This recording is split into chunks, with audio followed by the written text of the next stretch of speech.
അഭിഷേക മന്ന എന്ന വചന സന്ദേശത്തിലേക്ക് എല്ലാവർക്കും സ്വാഗതം. ഉയർത്തെഴുന്നേറ്റ യേശുക്രിസ്തുവിൻ്റെ അടുക്കലേക്ക് ആകർഷിക്കപ്പെടുന്ന ദൈവമക്കളെ നമുക്ക് ബൈബിളിൽ കാണാൻ കഴിയും. യാക്കോബിന്റെ ലേഖനം 4-ാം അധ്യായത്തിന്റെ 8-ാം വചനത്തിൽ അവന്റെ അടുക്കലേക്ക് അടുത്തു ചെന്നാൽ അവൻ നമ്മുടെ അടുക്കിലേക്ക് ചേർന്ന് വരുന്ന ദൈവമാണ്. അവന്റെ അടുക്കിലേക്ക് വരാനുള്ള ഒരു വിളിയാണ് നമുക്ക് ദൈവം തന്നിരിക്കുന്നത്. ഉയർത്തെഴുന്നേറ്റ യേശുക്രിസ്തു നൽകുന്ന സന്ദേശമാണ് ഭയപ്പെടേണ്ട. ലോകത്തിൽ ആരും തരാത്ത ഒരു ദൈവിക സന്ദേശമാണ്. കാരണം മനുഷ്യർക്കെല്ലാം പല വിധത്തിലെ ഭയങ്ങളുണ്ടാകാം. യേശു പറയുകയാണ്, നിങ്ങൾ ഒന്നിനും ഭയപ്പെടേണ്ട. യേശുവിനെ ക്രൂശിൽ തറച്ചു കൊന്നതിന് ശേഷം യഹൂദന്മാരെ ഭയപ്പെട്ട് റൂമിൽ കയറി കതകടച്ച് പുറത്തിറങ്ങാൻ കഴിയാത്ത വിധം ഭയന്നിരിക്കുന്നവരുടെ അടുക്കിലേക്കാണ് യേശു കർത്താവ് അവരുടെ നടുവിൽ കടന്നു വന്നിട്ട് അവരോട് പറഞ്ഞു, ഭയപ്പെടേണ്ട, ഞാൻ നിന്റെ കൂടെയുണ്ട്, ഞാൻ നിന്റെ ദൈവമാണ്. കർത്താവ് അങ്ങനെ പറയാൻ കാരണം അവർ അടച്ചിട്ട റൂമിലേക്കാണ് കർത്താവ് അതിൻ്റെ അകത്തേക്ക് കടന്നു എന്നത്. അവർ റൂം തുറന്നു കൊടുത്തിട്ടല്ല, ഭയന്നിരിക്കുന്നവരുടെ നടുവിലേക്ക് ഇറങ്ങി വരുന്നൊരു കർത്താവ് നമ്മുടെയൊക്കെ ഭവനത്തിൽ, നമ്മളൊക്കെ ആയിരിക്കുന്ന ആ സ്ഥലത്ത് നമ്മൾ കർത്താവിൻ്റെ സന്നിധിയിൽ ഒന്ന് പ്രാർത്ഥിക്കാമോ? കർത്താവ് നമ്മുടെ നടുവിലേക്ക് നമ്മുടെ ഭയത്തെ മാറ്റുവാൻ, നമ്മുടെ ഭാരത്തെ മാറ്റുവാൻ, നമ്മുടെ പ്രശ്നങ്ങളെ മാറ്റുവാൻ, നമ്മുടെ പ്രതികൂലങ്ങളെ മാറ്റുവാൻ, നമ്മുടെ വേദനകളെ മാറ്റുവാൻ നമ്മുടെ നടുവിലേക്ക് ഇറങ്ങി വരുന്നൊരു കർത്താവിനെ നമുക്ക് കണ്ട് അനുഭവിക്കാൻ കഴിയും പ്രിയമുള്ളവരെ. കാരണം ആഴ്ചവട്ടത്തിൻ്റെ 1-ാം നാൾ രാവിലെ കല്ലറയിലെത്തിയ സ്ത്രീകളും ഭയപ്പെട്ടിരുന്നു. അപ്പോഴാണ് യേശു കർത്താവ് കല്ലറ വിട്ട് പുറത്തു വന്നിരുന്നു. സ്ത്രീകൾക്ക് പ്രത്യക്ഷപ്പെട്ടു. മറ്റുള്ളവരെ അറിയിക്കാൻ വേണ്ടി യേശു പറഞ്ഞു. കല്ലറയിലേക്ക് ഓടി വന്നവർ കുനിഞ്ഞ് അതിൻ്റെ അകത്തു നോക്കുമ്പോൾ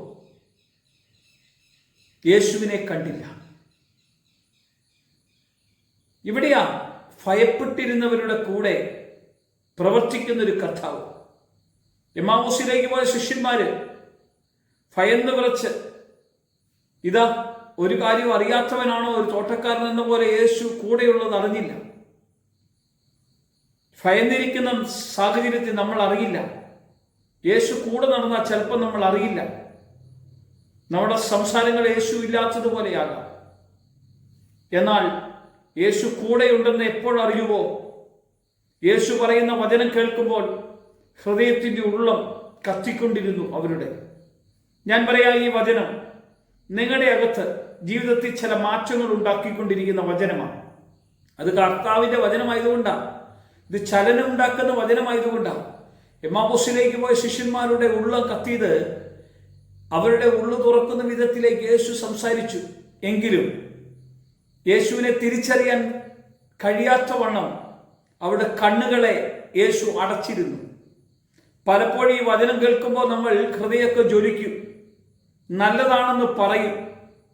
നമ്മുടെ കണ്ണ് പലപ്പോഴും തുറക്കാത്ത അവസ്ഥയിൽ അടഞ്ഞിരിക്കുന്നത് കൊണ്ടാണ് ആ യേശുവിനെ നമുക്ക് കാണാൻ കഴിയാത്തത്. യേശു അപ്പമെടുത്ത് ഞുറുക്കിക്കഴിഞ്ഞപ്പോൾ, അപ്പം അവർക്ക് കൊടുത്തപ്പോൾ അവരുടെ കണ്ണ് തുറന്നു. അപ്പോഴവർക്ക് മനസ്സിലായി, യേശുവാണല്ലോ ഇത്രയും നേരം എൻ്റെ കൂടെ ഉണ്ടായിരുന്നത്. ഇതുപോലെ ജീവിതത്തിൽ പല അവസ്ഥകളിലും നമുക്കും ഇതുപോലെ ഉണ്ടായിട്ടില്ലേ?